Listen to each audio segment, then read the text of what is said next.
Un jour, pendant que je volais au-dessus du désert, mon avion eut un problème de moteur et je m'écrase au sol.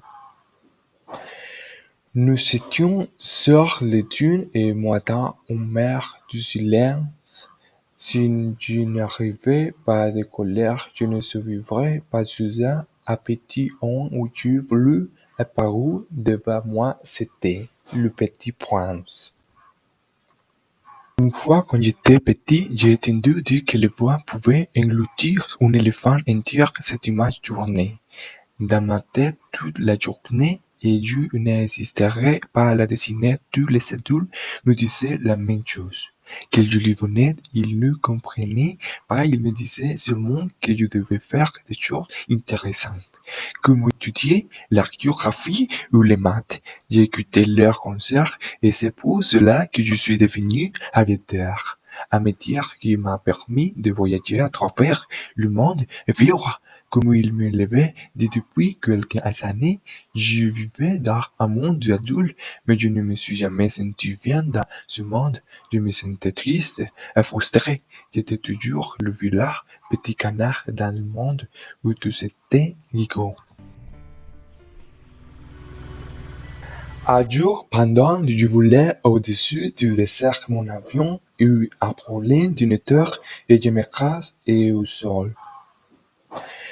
Nous étions sur les dunes et moi dans une mer du silence.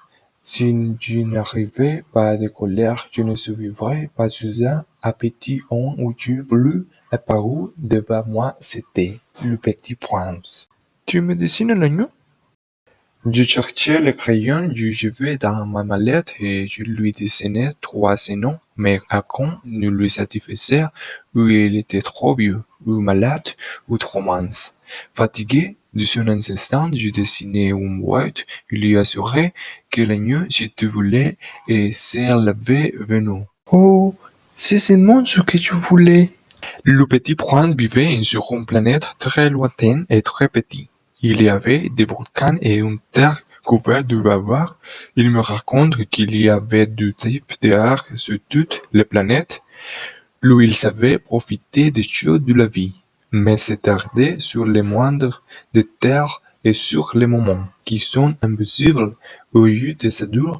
Il me raconte qu'il y avait deux types d'art sur tous les plans, de pousser les mauvais herbes. Les mauvais devaient toujours être arrachés de suite, car avaient leur énorme racine et l'aurait pour avoir raison de cette petite planète. Pourquoi les roses ont-elles des épines? Me demanda un jour le petit prince pour que les animaux ne les mangent pas. Mais comme ça, ils les mangent. Dans tout ça, je ne sais pas. J'ai des choses sérieuses à faire. Je ne veux pas prendre mon temps. Nous sommes perdus. Dans le désert ingénieur par mon avion. Nous allons mourir. Des choses sérieuses? L'érosion depuis des milliers d'années, ça me paraît pas sérieux de te demander pourquoi. Je m'approchai de lui et le pris dans mes bras. Il avait raison, dans le monde des adultes, les choses considérées sérieuses étaient en relation avec le chiffre ou avec le commerce. Il nous voyait par les petits détails du monde qui nous entourait.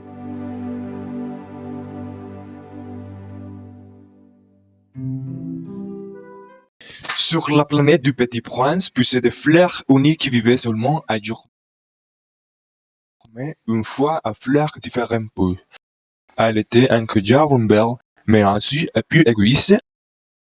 À plus elle se croyait invisible, car elle avait 4 verrines, elle était vanideuse. Ce fleur parfum, ma vie, je n'ai jamais dû faire, jamais j'étais trop jeune pour l'aimer. Le petit prince se réfère au jour où il dut se séparer d'elle pour faire un voyage vers les autres planètes au alentour. Je t'aime. Toi décider de temps, allez alors, fais-le soir au moi, je serai bien, j'ai 4 pines pour me défendre.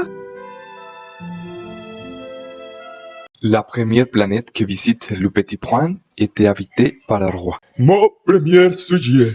S'exclama-t-il, il la voyait. Le petit prince reste par concentré sur cette phrase. Le roi lui expliqua que tout l'univers devait lui ouvrir. Et vous pouvez essayer tout ce que vous voulez? Du moins, le petit prince. Non, il faut toujours essayer ce que les personnes peuvent faire. Bien, je crois que je n'ai plus rien à faire ici. Je dois y aller.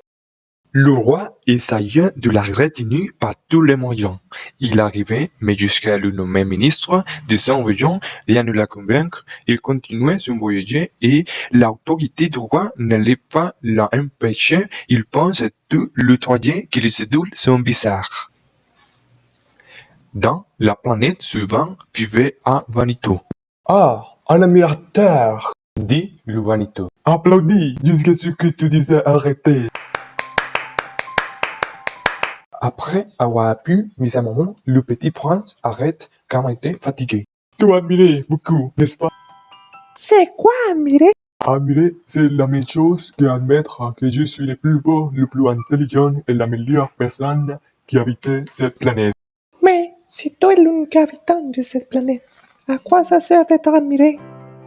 Définitivement, le petit prince se rendit compte que les adultes étaient très bizarres.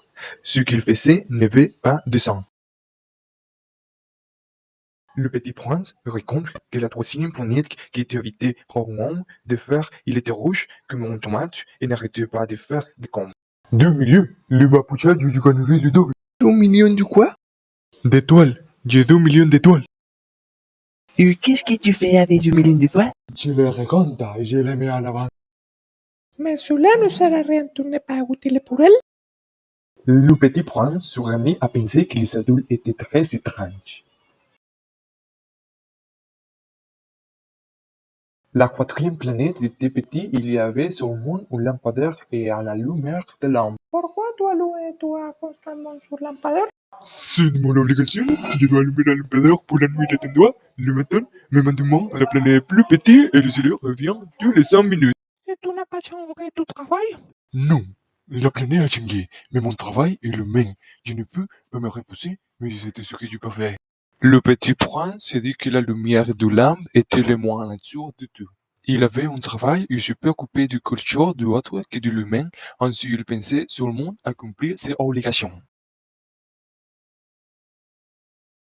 La dernière planète que visitait le petit prince était la plus grande, était habitée par un homme âgé, il était géographe et savait où étaient les océans, les montagnes et les déserts. Et votre planète a beaucoup d'océans? Je ne sais pas, je suis géographe et explorateur.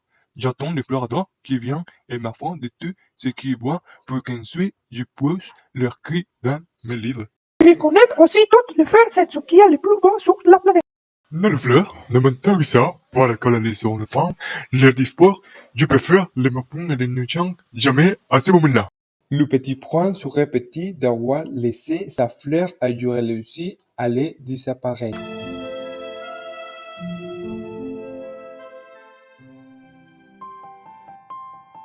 Pour finir, il arriva sur Terre, une planète habitée par plus de 7 milliards de personnes, parmi lesquelles se trouvaient des milliards de lumières, de l'ombre, de vanité, etc. Dans Le Petit Prince arriva, il vit un rempli de roses et se souvint de sa fleur. Ensuite, il tombe sur un animal très mignon. Qui es-tu? Tu es très jolie. Je suis un renard. Viens jouer avec moi. Je suis très triste. Je ne peux pas, je ne suis pas apprivoisé. Qu'est-ce que ça veut dire apprivoiser? Cela signifie créer des relations toi tu es pour moi, à une femme parmi tant d'autres et je n'ai pas besoin de toi. Mais si tu m'apprivoises, nous nous atterrirons l'un ou l'autre et nous aurons besoin l'un de l'autre. Je veux que tu m'apprivoises. Tu dois être trop patient et au début, tu t'assois loin de moi, mais petit à petit, tu pourras te reprocher. Le petit prince comprit ce que dit le renard et petit à petit qu'il le domestiquait. Tous les jours, il lui rendait visite et jour avec lui jusqu'au jour où il devait se dire au revoir. Je vais pleurer avant de partir, va voir le champ de roses et ensuite reviens et je te dirai un secret. Le petit prince fit ce que le renard lui dit et se rendit compte que contrairement aux autres cerveaux était unique et spécial qu'il était apprivoisé par lui et lui paraît. Les autres étaient jolis, mais il était vide. L'essentiel est invisible pour les yeux, dit le renard avant de s'en aller. Bien, on va chercher appui. Ah oui, on est dans le désert. Le petit prince était infatigable. Ce qui est meilleur dans le désert, C'est le puits qu'il garda, ce qui rend quelque chose de joli et invisible pour les yeux. Je découvris qu'il s'était endormi, les yeux continuaient, le chaman il le porta dans mon roi comme s'il s'agissait du trésor. Ce fut à ce moment que nous avons trouvé le puits et avons pouvoir c'était éteindre de la marche sur les télés ou de l'effort d'une heure. C'était comme un cadeau comme quand j'étais petit et que je voyais mes lumières du Noël.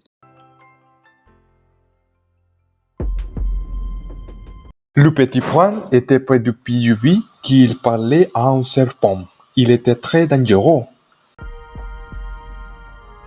Il me regarda et je compris tout. J'irai parler mon avion. Je suis content. Moi aussi, je vais rentrer chez moi. Mais c'est pour moi, c'est un chemin plus long et compliqué. Je restais glacé. Et je ne pouvais pas croire, je n'entendais plus jamais son rire. Dis-moi que tout ça n'est qu'un chemin, que tu ne veux pas. Laisse-moi faire ce voyage seul. Soudain, à rayon apparut le petit prince, tomba dans le sable du délit.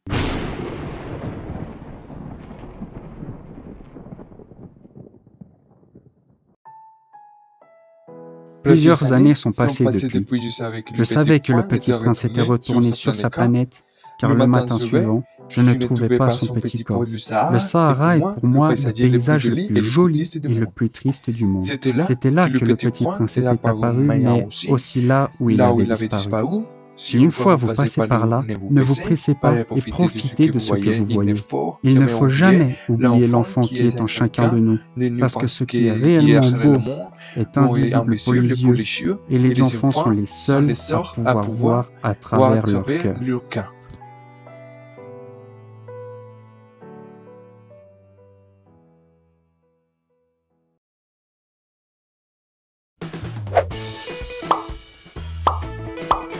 Tu as aimé la vidéo? Nous en avons beaucoup plus! Abonne-toi à la chaîne de Smile & Learn en cliquant sur le phoque.